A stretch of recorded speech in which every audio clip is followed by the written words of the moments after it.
Hello folks, Lord Brimstone here. I hope you have enough oxygen because we're diving right into this game.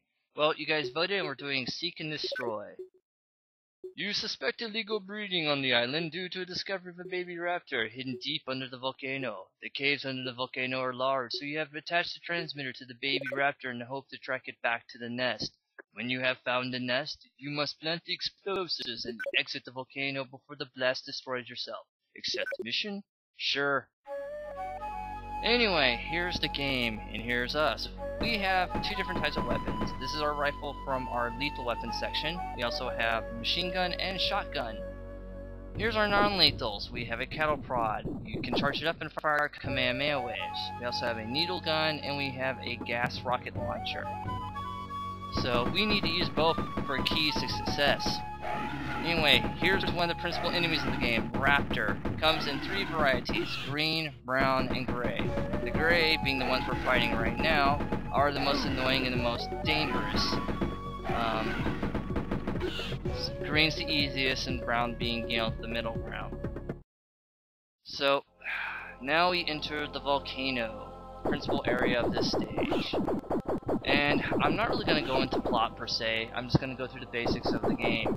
You want to use non-lethals here, mainly because if you use a lethal weapon on any dino that's not a raptor or the T-Rex, that number above, where you see 100 in the Jurassic Park logo, it will go down. Now the thing is, Jurassic Park is being reopened by InGen according to the game, and you'll be killing precious resources if you kill any of the dinos. If it goes down to 0 or a certain number, you lose, you fail, pretty much. Yeah, raptors in this area can be very tricky, especially there because you have the inclines, but you really want to deal with those because they'll just annoy you and actually can jump up to the second floor.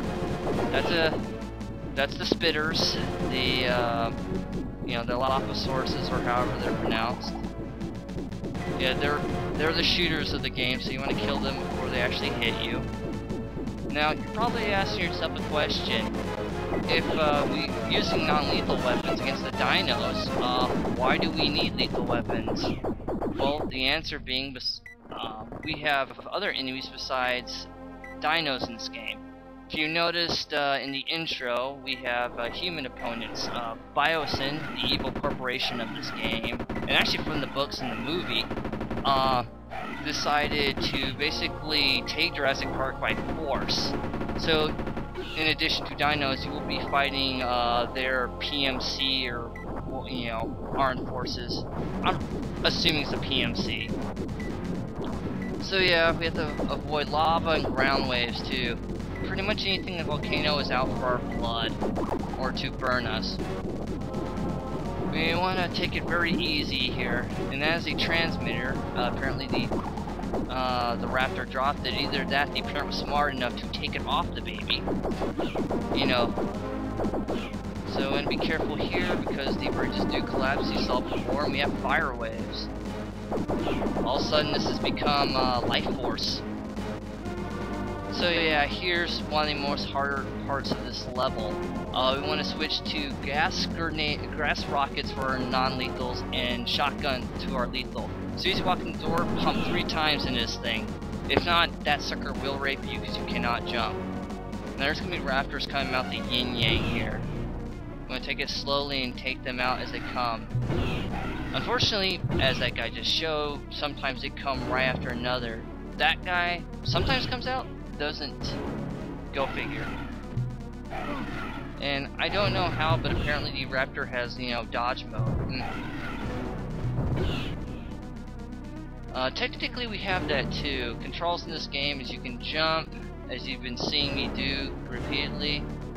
Continuing just to kill raptors. We have to be very careful here because you notice the screen does not scroll back. There's a good reason why. Well, actually it's not really a good reason, but there's a reason. So this is the raptor nest, as you can see by the huge amount of eggs.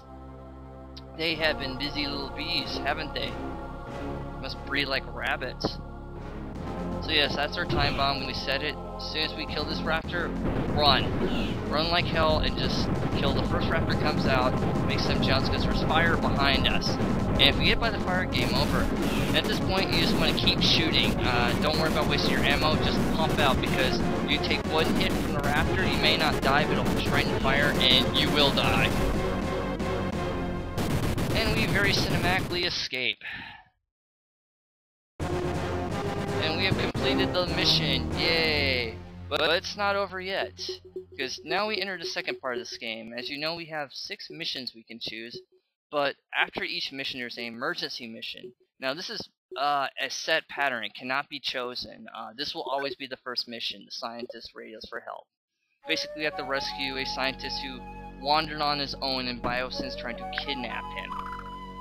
Yeah, why a scientist is wandering around, which you'll see. You know, why is a scientist wandering around in a dinosaur-filled area without an armed escort?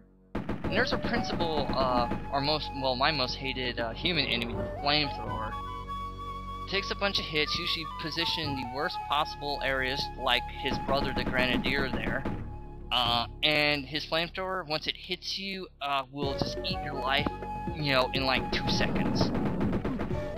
Now you want to be very careful with them. Either let them approach you in flame, or get as close, you know, as far away as you can before they flame. Because if you get any closer to there, they will aim diagonal, and that's your ass.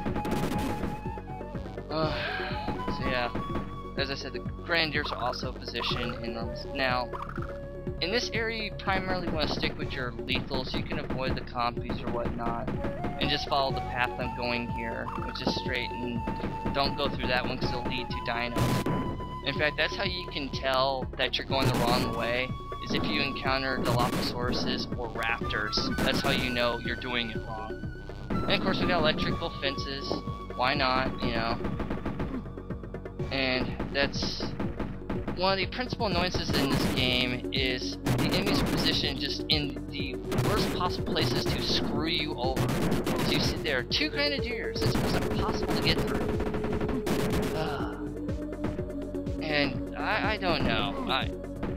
This game is hard. I will admit. If you see my Blaster Master, the LP, or me playing it, I should say, you'll notice that's kind of hard. This is even harder. You would think I'd choose an easier game after Blaster Master, but no. I have to go all epic and stuff. Oh well. That's okay. So yeah, jump over here. Kill the Grenadiers.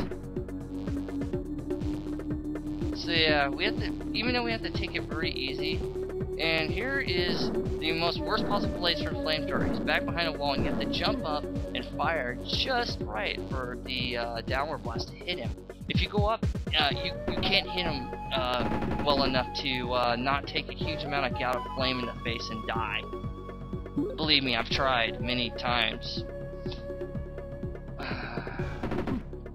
So we kill a carbon copy of ourselves, and there's a rocket launcher. We'll be seeing more of those in the game. And again, we want to be careful, but then again we have to watch our time, because you know we're on a timer this time, and this game is very stingy about time. In a lot of levels, like here, I just barely make it, but yeah, there's like, you either barely make it or have just enough time, or you'll just outright, the game is not like, oh, here's free time. No, it's stingy. And we found our scientist, who's completely unarmed, by the way. Yes, I'm an unarmed scientist out in the wild with evil, you know, dinosaurs that can eat me. Sure. So anyway, we have 5 missions left. Raptor Attack, T-Rex Carnage, Blockade, Hytera. Yeah, I know I pronounced it wrong. Protect the Gallimimus. Again, it's your choice, gang. So until next time, Lord Brimstone.